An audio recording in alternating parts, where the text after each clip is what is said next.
Bonjour à tous, bienvenue à toutes et à tous sur le troisième épisode de mon podcast créatif, principalement tricot, de la laine dans le métro. Vous pouvez me retrouver sur Instagram, sur Facebook avec le pseudo de la laine dans le métro et sur Ravelry avec le pseudo laine métro. Vous me trouverez très peu sur Facebook parce que j'aime pas. J'en ai un parce qu'il faut en avoir un. Mais si vous voulez me contacter, etc., n'hésitez pas à le faire, surtout en MP Instagram ou via mon blog de la laine dans le métro.com. Parce que je me suis rendu compte que j'avais eu des messages via Facebook que j'avais pas vus et qui étaient là depuis plusieurs mois. Donc voilà. Quand la vraie vie vous rattrape, Facebook c'est pas du tout ma priorité. Donc voilà, si vous avez des choses à me dire, n'hésitez pas à m'envoyer un petit MP Instagram. Là par contre j'y passe un peu plus de temps. Ça fait un petit moment, 3 mois au moins que j'ai pas posté, même plus de 3 mois. Il s'est passé beaucoup de choses. Il y a eu les vacances, il y a eu la rentrée, il y a eu un déménagement, un concours, beaucoup de choses. Le déménagement, l'appartement, il est pas... Puis il y a des cartons partout encore, ça fait un mois qu'on est là, donc bon, on n'est pas rendu. Il y a beaucoup de choses à faire, donc du coup, j'ai pas eu trop le temps de tricoter. En fait j'avais pas la tête assez libre pour tricoter, hein. On pense que, par exemple, je me disais ah ouais, quand je travaillerai plus ça va être super, je vais avoir plein de temps pour tricoter en attendant et tout, et en fait non, j'ai pas la tête libre pour ça, il faut vraiment que je sois détendue pour tricoter, donc voilà. Mais ça va mieux, donc depuis à peu près 2-3 semaines j'ai repris. J'avais des encours qui avaient été commencés fin juillet, début août. J'ai pu m'y remettre un petit peu et puis j'ai enfin bloqué le Morning in Engelberg, j'arriverai jamais à le dire. Il est bloqué, il est prêt pour cet hiver, donc c'est très bonne chose. Ben voilà, on commence. Alors, d'abord, le Morning in Engelberg, eh ben je sais pas ce que j'en ai fait. N'inquiétez pas. Je vous jure, j'étais assise dessus. Ça commence bien cet épisode, hein. Mon Morning in Engelberg, je l'adore. Il est trop magnifique. Je vous le montre fini. Alors la dernière fois, il restait les côtes à faire en bas du buste et les manches. Je crois, oui, les manches. Et cette fois-ci, il est fini, entièrement fini. Donc il a été fait en alpaca de Trops, tricoté en double, dans un gris moyen. Alors, est-ce qu'on va voir bien ou pas? Voilà. Il est... Alors, j'avais peur qu'il soit pas... Moi, j'aime bien quand c'est un petit peu loose, pas trop. Et puis, en fait, au blocage, le point mousse est un petit peu allongé. Donc, le buste, c'est un tout petit peu plus long que prévu, ce qui est pas plus mal. Et les manches aussi. Ce qui fait que moi qui n'aime pas les manches trop justes, j'avais peur justement que ça peut-être rétrécisse un petit peu ou autre, et nickel, rien à dire. Voilà, j'ai beaucoup aimé tricoter ce modèle, sauf les raglans. Mais c'est pas ce modèle en particulier, j'ai vraiment du mal avec les raglans sur tous les modèles qui se tricotent en rond. Top down, tout ça. Je sais pas pourquoi, mais... ça m'a fait la même chose pour un petit gilet que j'avais fait pour ma filleule, le point de semis. C'était un gilet avec le raglan en top-down. Il faut que je démontre plusieurs fois avant de comprendre. Mais bon, je vais pas l'essayer là parce qu'il est encore légèrement humide. Mais en tout cas, je ferai une série de photos. J'essaierai de faire ça assez rapidement, que vous pouvez retrouver sur le blog. Donc voilà, avec les petites côtes. Voilà, après, quoi dire de plus? C'est un modèle très simple qui peut se porter de plein de façons différentes. Moi, je voulais le porter avec une petite chemise dessous pour l'hiver. Très bien. Au blocage, alors ce qui est très rigolo, c'est qu'une fois qu'on le met dans l'eau, ça sent le bouc, mais alors très fort. Enfin, le bouc, ça sent le mouton, quoi. Je me suis dit, si ça reste au séchage, je vais jamais oser sortir avec, mais même chez moi, ça le ferait pas, quoi. Et en fait... ça bon, maintenant ça sent la lessive pour laine, donc pas de souci. Et la belle surprise pour cette laine que j'avais jamais tricotée avant, c'est qu'au lavage, elle est devenue très moelleuse, mais vraiment très très très moelleuse. Et c'est tout doux. Donc c'est un fil qui est assez poilu. Je sais pas si vous allez voir quelque chose. Hein. Peut-être pas. Pourtant il y a là pas mal de lumière, mais il est assez poilu. Donc je pense que j'ai pas intérêt à mettre du noir dessous. Il faut prévoir du blanc, du gris chiné, des choses comme ça. Mais sinon, du bleu ciel. Mais sinon je vais pourrir toutes mes chemises. Mais c'est très très bien. Moi j'ai bien envie de retricoter quelque chose là-dedans. Je vous en reparlerai. Et j'avais profité de promos, il y a souvent des promos, moi j'achète souvent chez Kalidou pour tout ce qui est drops. J'en avais déjà parlé dans mon premier épisode je pense. Ils font beaucoup de promos régulièrement dans l'année. Là il y en a en ce moment sur l'alpaca, enfin toutes les laines qui ont de l'alpaca. Et du coup je vais voir pour en reprendre parce que vraiment c'est de belle laine. Alors comment il va vieillir je sais pas. Mais pour l'instant j'ai pas encore pu le porter parce qu'il faisait pas assez froid. Mais je vous tiendrai au courant de voir comment j'ai vécu le truc. Ensuite, en cours, alors j'ai plusieurs encours et un encours qui m'agace, qui m'agace beaucoup. C'est le color block de Who Minutes, dont je vous avais parlé, j'attendais la laine dans mon deuxième épisode. Et là je l'ai commencé début août, donc pareil, déraglant en top down. Je comprenais pas, j'ai refait plusieurs fois, je comprenais pas à quoi correspondaient les marqueurs, mais c'est dans ma tête, hein, je pense, parce que a priori vous n'avez pas de difficulté, donc il n'y a pas de raison que j'en ai, mais donc, enfin si, peut-être que j'ai un souci de ce côté-là. Donc c'est un petit pull que je fais pour mon fils âgé de bientôt 9 ans. Alors, j'ai tricoté le buste. Alors, vous affolez pas, les trous c'est normal, Je vais reprendre en fait, a priori on reprend cette partie-là tout à la fin pour faire une poche kangourou. En fait on va tricoter à l'intérieur. Alors quand j'ai vu ça j'ai trouvé ça bizarre, mais j'ai vu ça qu'à la fin parce que j'aurais pensé qu'on relèverait les mailles pour faire la poche kangourou. Mais pas du tout. Je trouve ça un peu bizarre. On va devoir tricoter à l'intérieur sans voir quoi. En prenant le risque de piquer dans la laine de la poche devant. Ou je sais pas, enfin je vais voir, je vous en dirai plus quand je vais me retrouver face au souci. Je l'ai fait en blanc et gris. En blanc et gris, n'importe quoi. Rouge et gris. C'est un gris moyen. Donc, alors, le rouge, c'est de la Lima de Drops. Et le gris, c'est un reste d'Alaska de Drops toujours, qui me restait d'un gilet que j'ai fait pour mon plus jeune. Que j'aime bien. Elle est très bien pareil au lavage, elle s'adoucit, elle gonfle et elle est vraiment agréable. À la base, c'était pas du tout ce qui était prévu. Mon fils avait choisi du rouge. Il aime bien le rouge. Bon, j'ai voulu lui faire plaisir, c'est quand même lui qui va le porter. Donc voilà. Donc j'ai pris un rouge assez foncé. Alors là, il ressort très très vif. Mais en vrai, non. C'est bizarre qu'il ressorte aussi vif parce qu'en plus, il fait même pas très beau.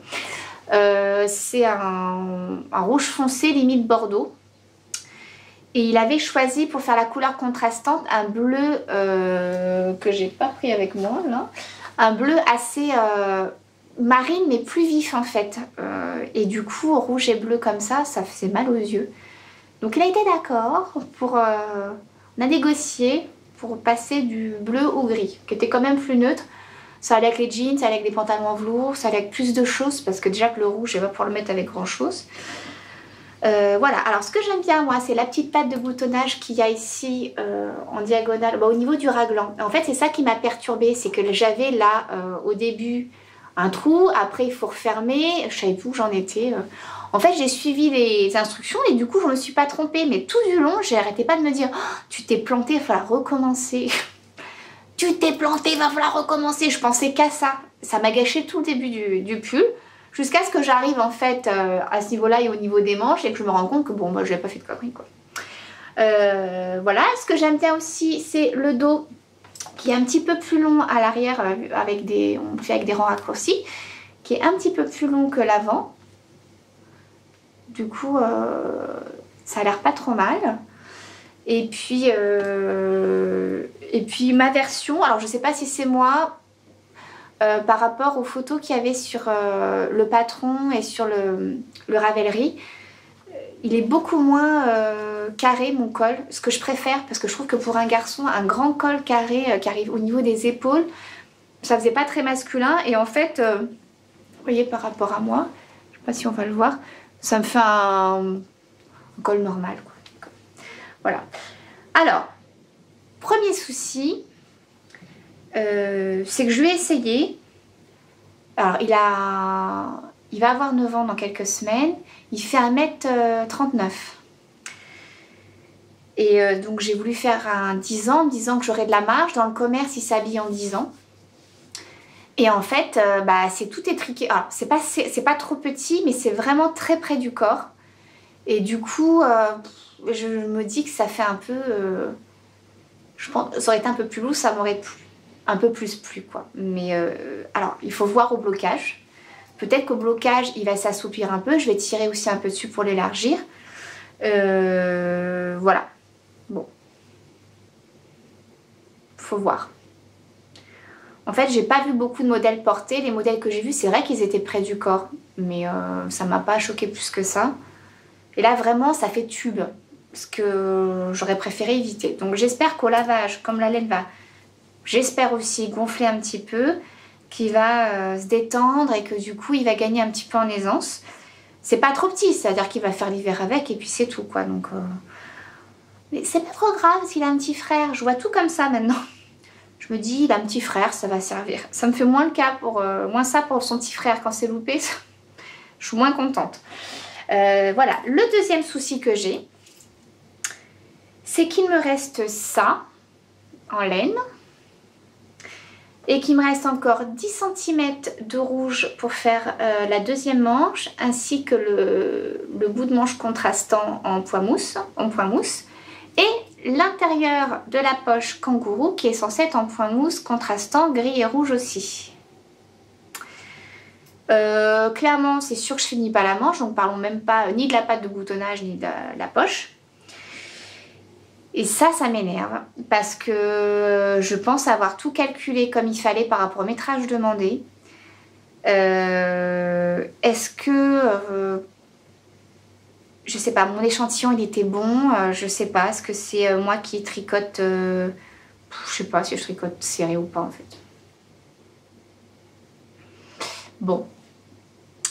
Je sais pas, ce dont je suis sûre, hein, c'est qu'il va falloir que je rachète une pelote. Et ça m'énerve. Alors, l'avantage sur Calidou, c'est que quand on achète juste une pelote, je crois qu'on peut aller jusqu'à 2-3 pelotes. Pour finir un projet, on a les frais de port qui sont moins chers. Donc, c'est déjà bien. C'est juste que ça me bloque dans la fin du projet, alors que j'étais bien lancée, que je voulais en finir avec ce pull pour qu'il puisse le mettre et pour pouvoir passer à autre chose. Je peux pas. Et... un petit peu pénible, quoi.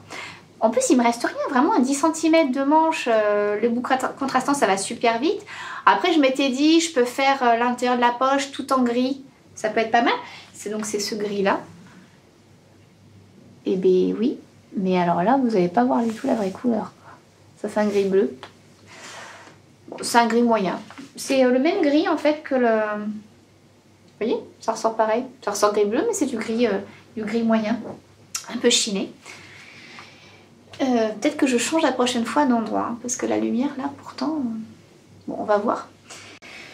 Voilà, donc je suis bloquée pour ce projet, mais normalement la prochaine fois que je ferai un podcast, un épisode pardon, puisque je sais que ça fait plein d'histoires, cette histoire de podcast, épisode et tout, il y a plus grave.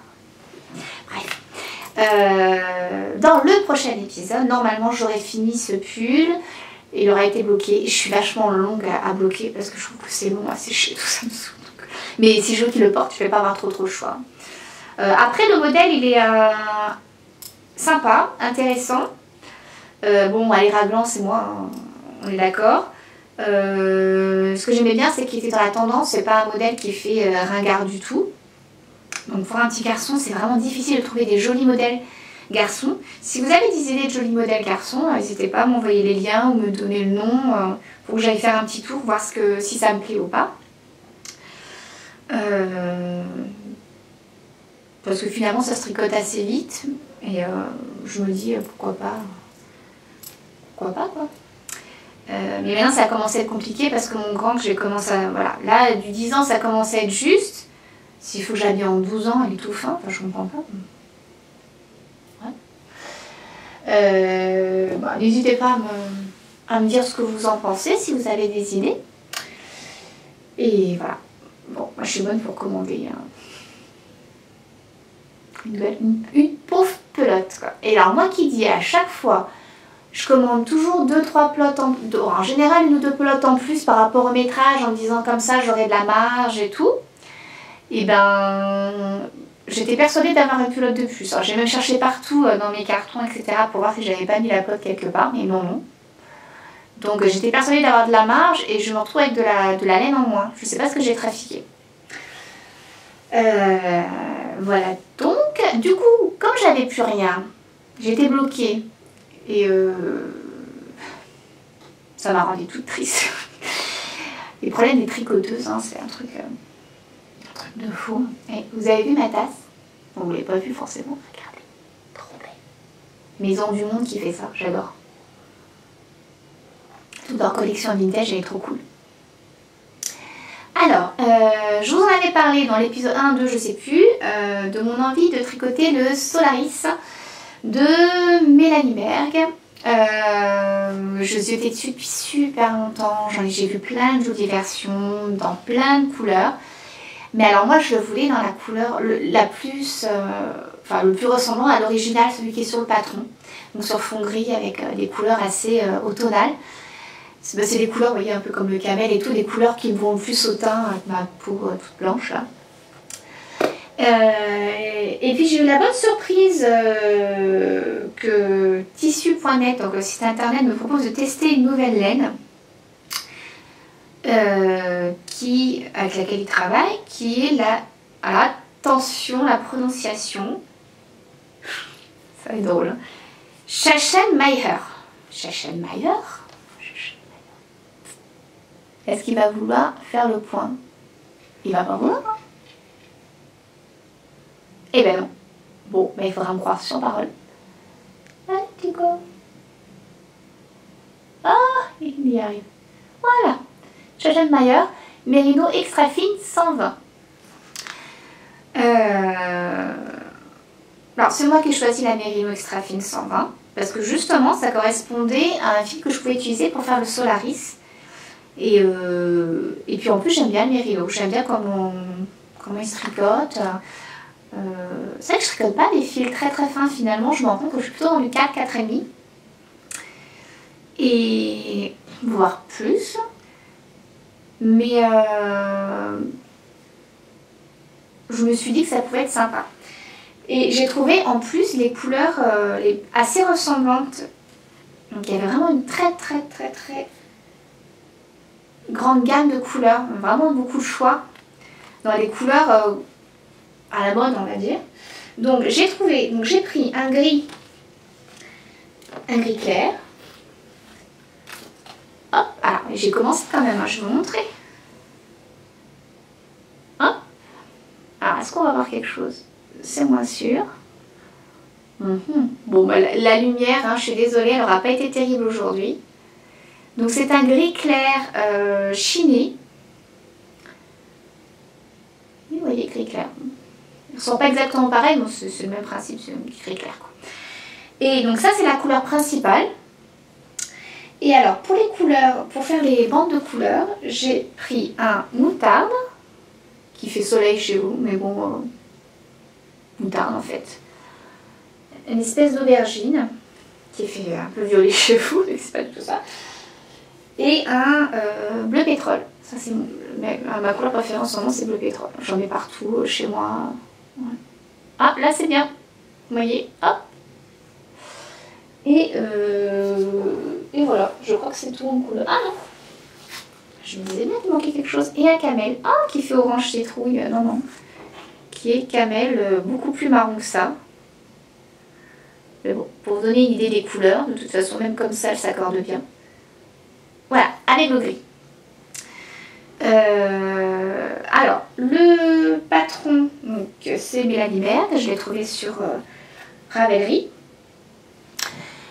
Alors, quand j'ai commencé à regarder comment il se découpait, j'ai eu vachement peur. Je me suis dit là, je vais jamais y arriver.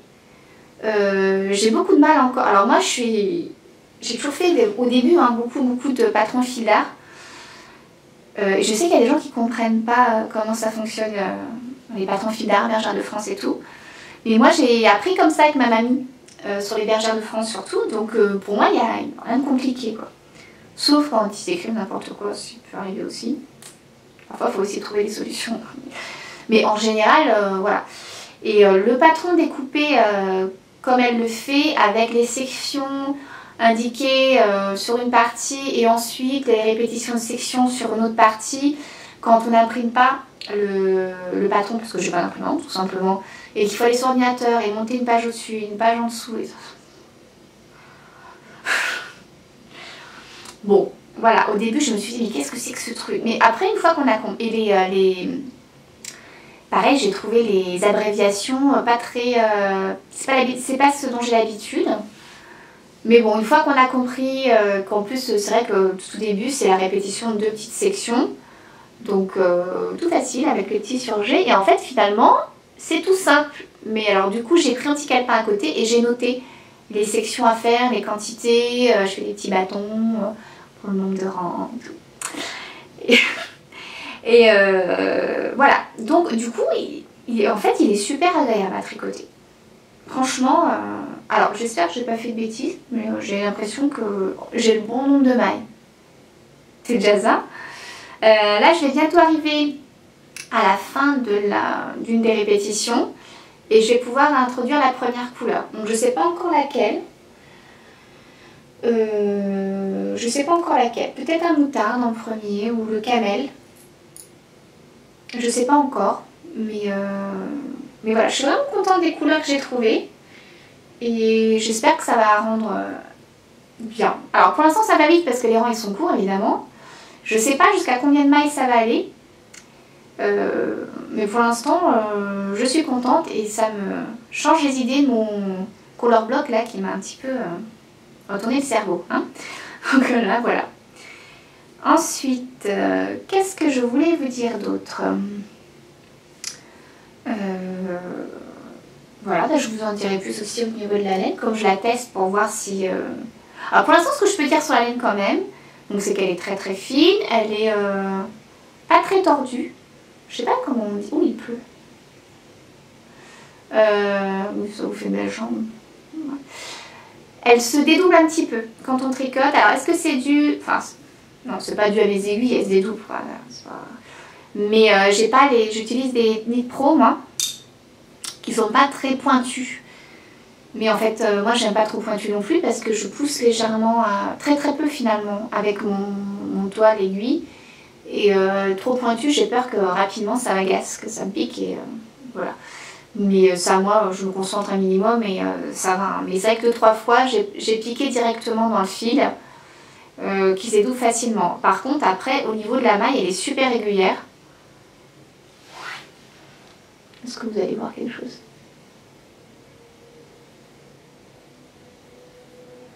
Elle est très très régulière. Moi j'aime bien. Voilà. Alors au début, j'ai pas fait d'échantillon. C'est un châle. Si on peut éviter l'échantillon pour un châle, quand même, ce serait bien. Donc du coup, j'ai commencé à la faire en 4. Alors c'était préconisé en 3,5 dans le patron. Et puis finalement... Je trouvais que le rendu était très très mou. Les mailles étaient jolies, c'était pas le souci. C'est que vraiment c'était très très mou. Et là je me dis que déjà en 3,5, donc j'ai tout défait. Hein. De toute façon j'avais fait 2 erreurs, donc je préférais tout défaire. Et tenter en 3,5. Et en fait il est aussi très très souple. Je pense que pareil, quand au blocage il va gonfler un petit peu et s'assouplir. Donc je pense que ce sera très bien 3,5. Puis ça chauffera un petit peu plus, du coup il y a moins d'air qui passera. Voilà. Bon, finalement, j'ai des encours. Hein. Pour quelqu'un qui n'a pas tricoté depuis 2 mois.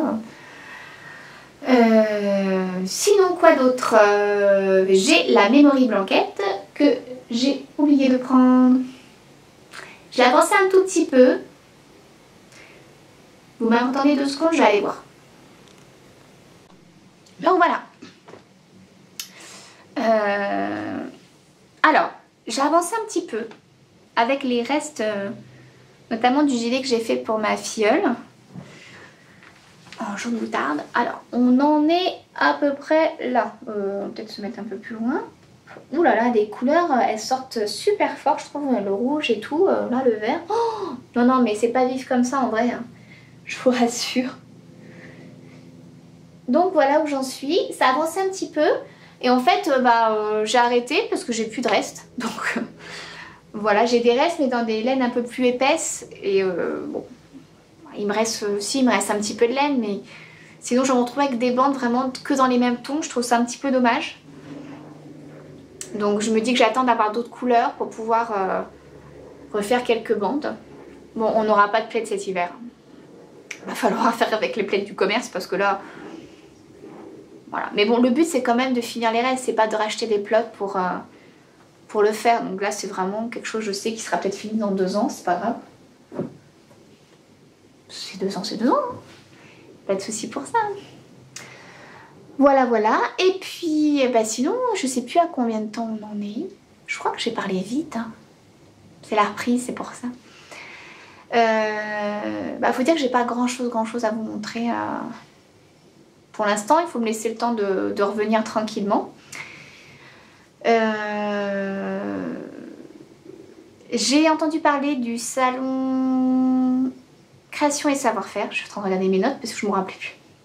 Qui aura lieu au mois de novembre, je crois mi-novembre. Ça fait longtemps que je veux y aller, puis j'y suis jamais allée parce que j'y allais toute seule, ça m'amuse pas trop. Du coup, je pense y aller cette année.